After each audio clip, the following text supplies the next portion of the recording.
நேயர்களுக்கு வணக்கம். திமுக கூட்டணியிலிருந்து அடுத்த விக்கெட்டு வைகோ அவர்கள் வெளியேறாரு அப்படின்னு தான் இங்க பரபரப்பா பேசப்பட்ட ஒரு விஷயமா இருக்கு. தொடர்ச்சியா அடுத்தடுத்து சந்திப்புகளை நடத்துறாங்க. ஆதவர்ஜனாவை சந்திக்கிறாங்க, விஜயை சந்திக்கிறாங்க. இது மாதிரி தொடர்ச்சியா சந்திப்பு நடந்துகிட்டே இருக்கு. விமர்சனங்களையும் திமுகவை நோக்கி எப்படி ஒரு கடுமையான விமர்சனங்களை மதிமுக தரப்புல இருந்து கொடுக்குறாங்க அப்படின்றதையும் இங்க நம்ம பார்த்துட்டு இருக்கிறோம். இதுல மதிமுகவுக்கு ஒரு சில குறைகள் இருக்குது. அதாவது என்னன்னா, தனிச்சின்னத்துல நம்மளுக்கு நிக்க வைக்கல அப்படின்ற ஒரு விஷயம். அதே மாதிரி இந்த சீட்டு பகிர்மானம் இருக்குல்ல, இதுவும் சில நெருடல்களை அவங்களுக்கு உருவாக்கியிருக்கு. அது மாத்திரம் இல்லாம இப்போ தாவேக ஆட்சியை பிடிச்சி 2 சீட்டு வச்சிருக்கிற கட்சிகளுக்கெல்லாம் அமைச்சர் பதவி கொடுத்துருக்குறாங்க அப்படின்ற ஒரு குமுறலும் இந்த பக்கம் எழும்பியிருக்கு. ஒருவேளை நம்ம தனிச்சின்னத்துல நின்னுந்தா திமுக கூட்டணி எப்பயும் முடிச்சுக்கிட்டு நம்மளும் போய் என்ன பண்ணிருக்கலாம், அங்க கூட்டணியில சேர்ந்து நம்மளும் அமைச்சரவையில இடம் பெற்றிருக்கலாம் அப்படின்ற ஒரு ஏக்கம் தான் மதிமுகவுக்கு இருக்குது. ஸோ அதனாலேயே திமுக மேல கடுமையான விமர்சனங்களை தொடர்ச்சியா வச்சுட்டு வராங்க. இப்போ விஜய் தரப்புல இருந்து மதிமுகவுக்கு ஒரு சிறப்பு அந்தஸ்து கொடுக்க போறதா பேச்சுகள் அடிபட்டு இருக்கு. ஸோ அதனாலதான் மதிமுக இப்போ தாவேக கூட கொஞ்சம் நெருக்கம் காட்டின்னு இருக்கிறதா இன்னைக்கு பேச்சுகள் அடிபட்டு இருக்கு. இவங்களுடைய பச்சோந்திதனம் எப்படி இருக்குதுன்னு கொஞ்சம் பாருங்களேன். தேர்தலுக்கு முன்பாக இதே தாவேகா வாலண்டியா போயிட்டு எல்லாரும் வாங்க, நாங்க கூட்டணியில ஆட்சி தரோம், பங்கு தரோம், வாங்க அப்படின்னு சொல்லிட்டு வாலண்டியா போய் கூப்பிட்டாங்க. ஒருத்தரும் போகல. அப்போ திமுக தான் அப்படின்னு விடாப்புடியா உடும்பு புடி மாதிரி எல்லாரும் பிடிச்சிட்டு இருந்தாங்க. மதிமுகவா இருக்கட்டும், விசிகாவா இருக்கட்டும், இடதுசாரிகளா இருக்கட்டும், ஐயுமலா இருக்கட்டும், காங்கிரஸா இருக்கட்டும், இவங்க எல்லாருமே திமுகவை அப்படி உடும்பு புடியா என்ன பண்ணாங்க, பிடிச்சிருந்தாங்க. ஏன்னா அப்போ இவங்க கிட்ட தான் ஆட்சி அதிகாரம் இருந்தது, அடுத்தது இவங்க தான் வரப்போறாங்க அப்படின்ற எல்லா பிம்பமும் அப்படிதான் தோற்றத்தை உருவாக்கிச்சு. ஸோ அந்த ஒரு காரணத்துக்காகவே இவங்க எல்லாரும் என்ன பண்ணாங்க, திமுகவை பிடிச்சிக்கிட்டு இருந்தாங்க. விஜய் எந்த அளவுக்கு கழுவி கழுவி ஊத்தணுமோ அந்த அளவுக்கு பொழிச்சுன்னு கழுவி ஊத்துனாங்க. ஆனா இருந்தாலும் விஜய் அவர்கள் எல்லாத்தையும் தொடச்சி போட்டு வாங்குங்க, நம்ம எல்லாம் சேர்ந்து கூட்டணி வச்சு நம்ம ஆட்சியை பிடிப்போம், அதிகாரத்து பங்கு தரேன், ஆட்சியில பங்கு தரேன், வாங்க அப்படின்னு தொடர்ச்சியா கூப்பிட்டாலும் வேண்டாம் அப்படின்னு சொல்லிட்டு உதறி தள்ளிட்டே போயிருந்தாங்க. ஆனா இப்போ விஜய் அவர்கள் தனித்து பெரும்பான்மை ஆட்சியை பிடிச்சிருக்கிறாரா? கிடையவே கிடையாது. மைனாரிட்டி ஆட்சி தான். அதுல எந்தவித மாற்று கருத்தும் இல்லை. ஏன்னா திமுகவோட கூட்டணி வச்சு ஜெயிச்ச எம்எல்ஏக்கள் தான் இன்னைக்கு அங்க போயிருக்கிறாங்க அப்படின்றதுல எந்தவித மாற்று கருத்தும் இல்ல. இப்போ எல்லாரும் அந்த பக்கம் போயிட்டு அமைச்சரவையில் இடம் பெற்றிருக்கிறாங்க. சோ இதெல்லாம் ஒரு புறம் இருக்க, இப்போ விஜய் அவர்கள் தனித்து பெரும்பான்மை ஆட்சியை பிடிச்சிருக்கிறாரா அப்படின்னா கிடையவே கிடையாது. திமுக கூட கூட்டணி வச்சு ஜெயிச்ச எம்எல்ஏக்கள், அது கூட்டணி கட்சிகள் எல்லாருமே இப்போ ஆதரவு அவர் ஆட்சியை பிடிச்சிட்டு இருக்காரு. ஸோ ஆட்சி அதிகாரம் அவர்கிட்ட இருக்கிறதுனால ஒவ்வொருத்தரும் என்ன பண்றாங்க, கழண்டி போயிட்டு இன்னைக்கு ஆட்சி அவங்ககிட்ட இருக்குது அப்படின்றதுனால அவங்கள போய் என்ன பண்ணாங்க, உடும்புப்படியா பிடிச்சிக்கிட்டாங்க, திமுகவை விட்டுட்டாங்க. கொள்கை கூட்டணி ஓயாம பேசி நின்றீங்களே, உங்க கொள்கை கூட்டணி எங்கயா போச்சு அப்படின்னு தான் இங்க பேச வேண்டிய ஒரு விஷயமா இருக்கு. கொண்ட கொள்கையில உறுதியா இருக்குது திமுக கூட சில கட்சிகள் இருக்குது கொள்கை கூட்டணின்னு. ஆனா கொள்கை கூட்டணி வாய் வழியே பேசிட்டு இன்னைக்கு நீங்க எல்லாம் அங்க பக்கம் போயிட்டீங்களே, இது எந்த விதத்துல நியாயம் அப்படின்னு நம்மளுக்கு தெரியவே இல்லை. ஒரு பக்கம் ஐயா சண்முகம் ஐயா அவர் என்ன சொல்றாருன்னா, நாங்களாம் சேர்ந்து இருந்தாதான் மதசார்பற்ற கூட்டணி, இன்னைக்கு நாங்களாம் விலகிட்டோம், அதனால திமுக மதசார்பற்ற கூட்டணியே கிடையாது அப்படின்னு அவரே தம்பட்டம் போட்டுக்கிறாரு. மதசார்பற்ற கூட்டணினா என்னையா, அது என்ன உங்களுக்கு காப்பி ரைட்ஸாயா வாங்கி கொடுத்தாங்க? சிபிஎம்மும் சிபிஐயும் எந்த கூட்டணியில இருக்கிறோ அதுதான் மதசார்பற்ற கூட்டணி அப்படின்னு, மதசார்பற்ற அப்படின்ற ஒரு வார்த்தையை உங்களுக்கு காப்பி ரைட்ஸ் வாங்கி வச்சுட்டீங்களா? நீங்க எந்த கூட்டணியில போறீங்களோ அந்த கூட்டணி தான் மதசார்பற்ற கூட்டணி. ஐயா, இங்க பாஜகவின் கொள்கைகளையும் RSS கொள்கைகளையும் பாஜகவின் திணிப்புகளையும் எல்லா விதத்திலும் எதிர்க்கிற ஒரு சக்தி தான் மதசார்பற்ற கூட்டணி, மதசார்பற்ற கொள்கையுள்ள ஒரு கட்சி அப்படின்னு உங்களுக்கு மத்தவங்க கிளாஸ் எடுக்க வேண்டாம் அப்படின்னு பலரும் பேசிக்கிட்டு இருக்காங்க. ஆனா இவங்க என்ன நினைச்சிட்டு இருக்காங்கன்னா, நாங்க எங்க இருக்கிறோமோ அங்குதான் மதசார்பற்ற கூட்டணி அப்படின்னு சொல்லிட்டு இவங்களே தம்பட்ட அடிச்சுக்கிறாங்க. இது ஒரு பக்கம். அதுக்கப்புறம் இந்த மதிமுக பக்கம் வந்தா, மதிமுக இப்ப ஆட்சி அதிகாரத்துல அவங்க இருக்கிறாங்க, அங்க போனா நம்மளும் அதிகாரத்துல பங்கு பெற்றுக்கலாம் அப்படின்ற ஒரு சின்ன ஏக்கம் தான் இவங்களுக்கு இருக்குது. இப்போ கூட மதிமுகவின் முதன்மை செயலாளர் துரை வைகோ அவர்கள் என்ன சொல்றாரு அப்படின்னா, அவங்க 2 பேரும் எங்க எம்எல்ஏவே கிடையாதுங்க, அவங்க அடிப்படை உறுப்பினர் பதவியில ராஜினாமா பண்ணிட்டு திமுக கூட உறுப்பினர் கார்டு எடுத்துக்கிட்டு தான் அவங்க எம்எல்ஏ நின்று உதயசூரியன் நின்று ஜெயிச்சாங்க.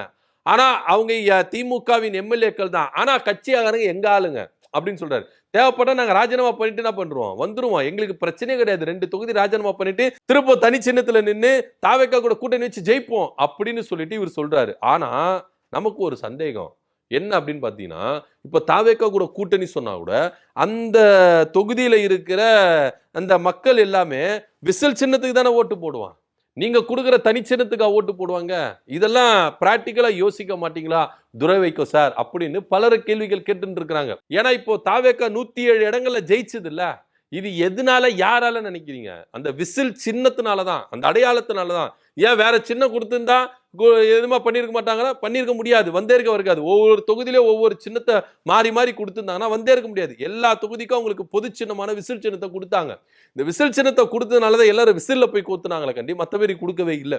சோ இத மத்த கட்சிகள் புரிஞ்சுக்கிறாங்களா இல்லையான்னு தெரியல. ஒருவேளை மதிமுகவுடைய எண்ணம், நாங்க 2 எம்எல்ஏக்களை ராஜினாமா பண்ணிட்டு தாவேக்காவோட கூட்டணி வச்சு ஆதரவோட நாங்க சுயேட்சை சின்னத்துல நின்னா கூட அங்க விசில் சின்னத்துல ஓட்டு போடுவாங்களா மக்கள் அப்படின்றதான் இங்க பார்க்கணும். ஏன்னா மக்களுடைய கண்கள் எல்லாமே விசில் சின்னத்துல தான் போகுது, சுயேட்சை சின்னத்துல போகாது அப்படின்னு நம்மளுக்கு தெரியும். அப்போ கூட கேட்கலாம், அப்போ துரை வைகோ அவர்கள் திருச்சி நாடாளுமன்ற தொகுதியில தீப்பெட்டி சின்னத்துல நின்னாரப்பா, அந்த தீப்பெட்டி சின்னத்துல போயிட்டு என்ன பண்ணாங்க, எல்லாரும் குத்துனாங்களாப்பா அப்படின்னு கேட்கலாம். அப்போ குத்துனாங்க தான் சார். அப்போ திமுக அப்படின்ற ஒரு ஆலமரம், பெரிய ஆலமரம் அவங்க கிட்ட இருந்தது. அந்த தீப்பெட்டி சின்னத்தை சந்துல புந்துல இருக்கிற எல்லா மக்கள்கிட்ட கொண்டு போய் சேர்த்தது. திமுக ஆதரவு பெற்ற ஒரு சின்னம் அப்படின்னு தான் கொண்டு போய் சேர்த்தாங்க.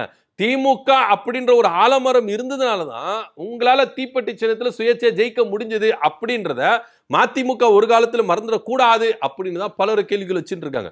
சோ எப்படி பார்த்தாலும் இங்க மதிமுகவுக்கு ஒரு பெரிய சிக்கல் இருக்குது அப்படின்னு பேசப்பட்டிருந்தாலும், இப்ப ஏன் மதிமுக திமுகவை விட்டுட்டு தாவேக்கா கூடிய நெருக்கமா இருக்கிறாங்க அப்படின்னா, வைகோ அவர்களுக்கு ஒரு சிறப்பு பதவி கொடுக்கிறதுக்கு விஜய் அவர்கள் சம்மதிச்சிட்டாரு அப்படின்னு தான் இங்க அரசியல்ல பேசிக்கிட்டு இருக்காங்க. அதாவது தமிழ்நாடு அரசு சார்பா டெல்லியில ஒரு சிறப்பு பிரதிநிதியை எந்த கட்சி ஆட்சிக்கு வந்தாலும் இங்க வந்து என்ன பண்ணுவாங்க, அவங்க சிறப்பு பிரதிநிதியா என்ன பண்ணுவாங்க, நியமிப்பாங்க. அவங்களுக்கு சகலம், அதாவது கேபினெட் மினிஸ்டர் அப்படின்ற அந்தஸ்து அவங்களுக்கு இருக்கும். அதாவது அமைச்சர் பதவி அப்படின்ற அந்தஸ்து அவங்களுக்கு இருக்கும். டெல்லி சிறப்பு பிரதிநிதி இருக்காங்களா, அவங்களுக்கு அந்த அந்தஸ்து இருக்கும். அவங்க தான் டெல்லி கிட்ட, அரசாங்கத்துக்கிட்ட தமிழ்நாட்டுக்கு அவங்களுக்கும் ஒரு நல்ல உறவு முறைகளை ஒரு தக்க பாலமா இருப்பாங்க. தமிழ்நாடு அரசுக்கும் டெல்லி அரசுக்கும் இவங்க தான் ஒரு நல்ல பாலமா இருப்பாங்க, இந்த சிறப்பு பிரதிநிதி அப்படின்னு.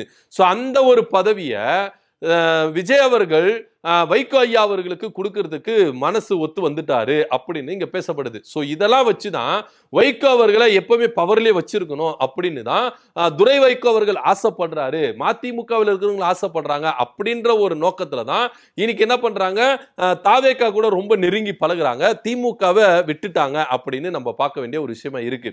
துரை வைகோ அவர்கள் உதயசூரிய சின்னத்துல நின்று எங்களுக்கு அவமானம் அப்படின்னு அவர் ஒரு பக்கம் சொல்றாரு.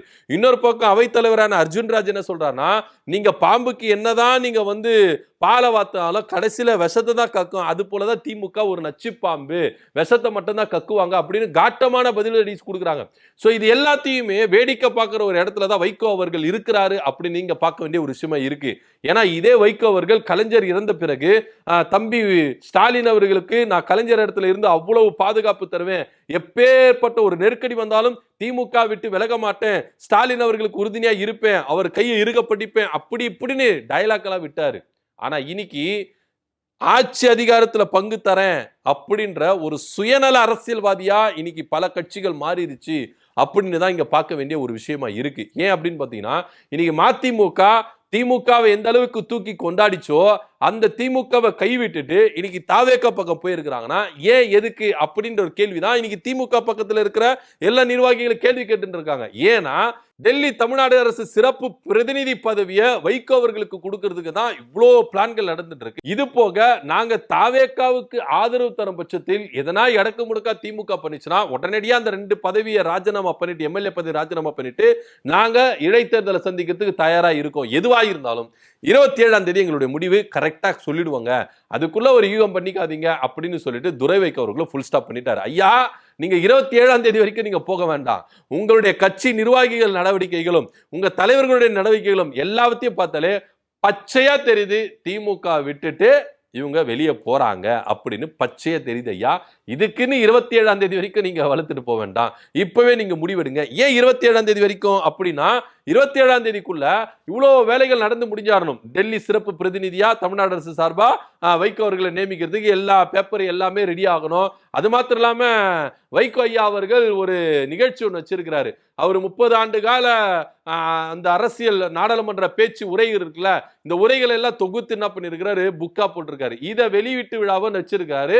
அது வந்து சிபி ராதாகிருஷ்ணன் அவர்கள் துணை குடியரசுத் தலைவர் இருக்கிறார்ல, அவர் வெளியிட முதல் பிரதிய முதலமைச்சர் விஜய் அவர்கள் வாங்கிக்கிறாரு அப்படின்னு இங்க இருந்து என்ன பண்றாங்க, ஒரு செட்டப் ஒன்று போடுறாங்க. ஸோ இதெல்லாம் இந்த நிகழ்ச்சியில தான் எல்லாமே நடக்கும் அப்படின்னு பக்காவா ஒரு ஸ்கெட்ச் போட்டு அஜெண்டாவே போட்டு வச்சிருக்காங்க. ஸோ இதெல்லாம் இப்படி ப்ராப்பரா நடக்கணும் அப்படின்றதுக்காக தான் வெயிட்டிங். ஸோ 27ஆம் தேதினால இப்பவே தெரிஞ்சு போயிடுச்சு மதிமுகவுடைய நிலைப்பாடு என்ன. திமுக கூட்டணியிலிருந்து அதிரடியா விலகுறாங்க.